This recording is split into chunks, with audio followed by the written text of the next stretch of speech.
Boa noite a todos, Renato Leão falando, canal Vasco meia-noite, não, 68. Não esqueça de curtir e de acionar o sininho de notificações. Quem não é inscrito, se inscrever. E não esqueça do meu patrocinador Origem Eventos, montadora de estantes para cenários e eventos.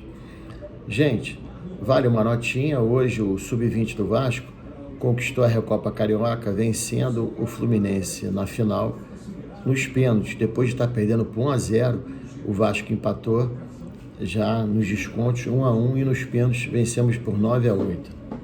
É mais um títulozinho para casa. Isso mostra, gente, que com a organização você vê que a base sempre belisca alguma coisa. É o Brasileirinho Sub-14, é o Sub-17, é o Carioca, é o Sub-20. O problema está em cima. E falando do time de cima, né? A relação para os dois jogos já está pronta, salvo algum caso de contusão, contra Goiás amanhã às 16 horas, que vai passar na Globo, e contra o Cuiabá posteriormente. O Vasco nem vai voltar para o Rio, vai ficar direto para esses dois jogos. O Marlon e o Rossi já estão vetados para esses dois jogos em recuperação. Não adianta, principalmente depois do que aconteceu com o Rossi, você forçar ele a jogar. Ele vem jogando, teve uma contusão, força para ele voltar e ele, mais uma vez, ele se machuca. Isso mostra mesmo que o rapaz, o Paê, por exemplo, ele não fez a pré-temporada, o Rossi não fez no Vasco a pré-temporada e não vinha jogando contra o Bahia. E, gente, terminou há pouco, o Palmeiras venceu o Bahia de 1-0. O resultado é bom, mas o que adianta, gente, se a gente não fizer pontos? Aí eu estava até discutindo saudavelmente com o vascaíno. Culpa zero dos jogadores, a culpa zero. Eles jogam pressionados, o cara perde o gol, o outro falha numa bola, o treinador também, porque todo mundo veio trocando pneu, com o caminhão andando, com a carroça andando, com o carro, o que vocês preferirem. E não adianta, não há time que suporte isso. Um time que faz 9 pontos num turno, chegou agora aos 30, a campanha agora não é ruim. O problema é a pressão e a obrigação de vencer sempre. E a margem de erro é mínima, e essa margem acabou. Quando eu falei aqui que eu não acreditava mais, teve muitas críticas de vascaínos dizendo, não pode dizer, não é desacreditar, eu estou sendo realista. Gente, se o Vasco ficar, é um parto. É um parto, porque, normalmente, com todo respeito, você vê até no retrospecto, o Vasco tem 25 vitórias sobre o Goiás, 14 empates e 14 derrotas. Vinha perdendo até ultimamente, mais do que vencendo. Mas do jeito que a gente está jogando, a gente joga um jogo bem, o outro toma um gol, aí fica pressionado, aí desanda tudo, joga mal. Sinceramente, eu não culpo nem a comissão técnica, nem os jogadores. Eu culpo o planejamento que foi feito. O que foi feito lá atrás, no início. Inclusive, uma coisa que eu soube, e para mim é muito grave, seria até mais grave, se nós, mais uma vez, caíssemos, e se nós não cairmos por um milagre, a gente vai ficar nessa situação de sofrer, não com aquela ansiedade de podermos disputar um título, ou chegarmos numa Libertadores, mas uma ansiedade de que, nós vamos disputar o campeonato para descer de novo. É isso que significa o Vasco? Pois é. Ramon Dias parece que conhece muito mais o Vasco do que muitos vascaínos, ou os que se dizem vascaínos, ou os não vascaínos que estão lá dentro. Ele está incomodado, porque ele vê que o Vasco não tem representatividade nenhuma com a CBF, não foi motivo nem do jogo contra o Flamengo, nem do jogo contra o São Paulo que nós empatamos, e nem o jogo agora que nós perdemos em casa para o Internacional, nenhum motivo de reclamação de arbitragem. Mas o Vasco já vem sofrendo com isso há anos. O Vasco vem sofrendo com isso há anos. E ele sentiu que quem está lá não pode ser vascaíno. Ele fala, tem gente aqui no Vasco que não é vascaíno. São pessoas acomodadas, pessoas que se conformam em disputar para chegar no 16º lugar. E aí o que me preocupa ano que vem, virando o ano, nós permanecemos, ou não, se nós não permanecemos na primeira divisão, caímos para a segunda, vai vazar Ramon Dias, Emiliano Dias, a comissão técnica toda. porque ele está sentindo a fraqueza que é dessa diretoria. A diretoria inapta, incompetente, ruim e boquirrota. E uma diretoria que, para ser eleita e para vender a SAF para 777, se mostrou presente, falando um monte de coisas que as pessoas acreditam no ser humano e não cumpriram com nada do que falaram, nem 10%. Nem 10%. Pagar salário de jogador em dia e de funcionário é obrigação. Honrar os compromissos é obrigação. Pagar INSS, luz, água é obrigação. É obrigação, não é só do Vasco, não, e nem dos clubes, são de todos os brasileiros empregadores. Então, assim, cadê o plus que eles iam dar? Cadê o planejamento que foi feito? Não foi feito rigorosamente, não foi feito nada certo, porque eu repito, parte administrativa é obrigação. Não adianta, sabe, os youtubers da vida vascaínos fazerem entrevista com os candidatos à presidência se eles só falam o mais do mesmo, blá, blá, blá. Entrevistaram o próprio Salgado, dizendo, olha, administrativo, você for melhor. Que melhor, pá? Ele fez a obrigação dele. Melhor é colocar o Vasco no topo, que é a obrigação de qualquer um. Agora a eleição está aí, está batendo a porta. E o Vasco coloca a eleição sempre na fase final, já nas portas de fechar o campeonato, quanto mais precisa. Isso tem sido feito há muitos anos. Mas não se mudam nada.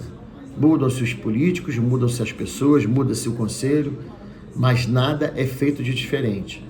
Nenhuma data de eleição é feita num momento diferente do que prestes a findar o campeonato brasileiro. E o Vasco nessa situação periclitante. Gente, se foi interrompido instantaneamente e de uma hora para outra o vídeo, é porque a bateria está acabando, aí eu não vou chegar e gravar o outro celular, tá? O que eu queria mostrar para vocês é que amanhã, mais uma vez, estaremos à frente da televisão, o jogo vai passar na Globo e não adianta. O Palmeiras ter vencido o Bahia, porque eu achava que nós só brigaríamos contra o Santos e o Goiás, agora o Bahia também está escorregando. Não sei qual vai ser a reação também, como é que vai ser o Fluminense na semana que vem, que eles jogam com o Bahia lá, porque eles estão prestes a jogar agora a final no sábado contra o Boca no Maracanã pela Libertadores. Aí vocês veem, eu vi o jogo do Fortaleza. Futebol não tem justiça, Fortaleza jogou melhor o jogo todo. E a LDU, que é expert em ganhar de brasileiros na final, tanto de Libertadores quanto de Sul-Americana, cozinhou o jogo até o final. E a partir dos 40, que o zagueiro, o Tite do Fortaleza se machucou e ele foi para atacante, aí sim o Fortaleza teve que segurar, porque praticamente estava com -1. Não tinha um zagueiro, não podia mais fazer substituição. Na prorrogação, foi sendo empurrado, levou para os pênaltis. E o Fortaleza, prestes a fazer só uma cobrança para definir que seria campeão, o rapaz perde, o jogador depois da LDU faz o gol e o outro jogador perde do Fortaleza. E agora o Fortaleza está na 9ª colocação. Vai ser questionado o trabalho do Vojvoda? Não vai ser, sabe? Porque ele já está lá há anos e foi feito um planejamento lá atrás. Chegaram até a final. Vencer a final é consequência, não quer dizer que seja fracasso ter perdido uma final. Fracassos somos que nós temos passado esses anos todos. Sofrendo com o time, brigando para subir, brigando para cair. Gente, nós ficamos na 2ª divisão 2 anos seguidos, nós não conseguimos subir. Ano passado subimos em 4º no sofrimento, porque os outros estavam fazendo força para que a gente subisse. Aí você vê Fortaleza disputando a final da Sul-Americana, o Fluminense disputando a final contra o Boca, o Flamengo, que a gente sacaneia, que perdeu todas as finais que disputou, mas disputou todas as finais praticamente. Não disputou a Libertadores e qual foi a outra? Não, só a Libertadores. E o brasileiro, provavelmente, o Botafogo vai ser o campeão. Então, hoje, a gente se resumiu o quê? A olhar para a televisão, olhar para um jogo como um mero espectador, se for pelos nossos rivais diretos aqui do Rio de Janeiro, torcer contra. Gente, eu falo para vocês, o mais importante de nos mantermos agora na 1ª divisão, que eu ainda digo a vocês, não é questão de acreditar, é questão de ser realista, eu acho difícil, Se nós ficarmos, é agradecer a Papai do Céu e mudar tudo que está lá dentro. Graças a Deus, esse presidente e essa cambada que está com ele não vai continuar, porque eles não tiveram nem a... Eles têm um monte de cara de pau, né? Mas essa cara de pau de tentar reeleição eles não conseguiram. O que eu espero é que quem for entrar seja A, B, C ou D, e eu não vou tomar partido de ninguém, sinceramente, até porque eu não voto, eu não tenho dinheiro para ser sócio. Mal eu era sócio torcedor, pagava para mim, para meus filhos e para minha esposa, nem sou mais. Então, assim, eu espero que quem entre transforme literalmente o Vasco, porque nós achávamos que a 777, virando SAF, o Vasco ia se transformar. Não se transformou em nada. Repito, colocar as contas em dia, sejam elas trabalhistas, fiscais, é obrigação de qualquer empregador. O planejamento foi feito errado. Tentaram consertar no meio do caminho. E agora joga-se a pressão nesses jogadores e nessa comissão técnica. Raciocina. Se não vencemos mais nada dos 9 jogos, eles teriam feito já 21 pontos contra 9 do que foi feito antes.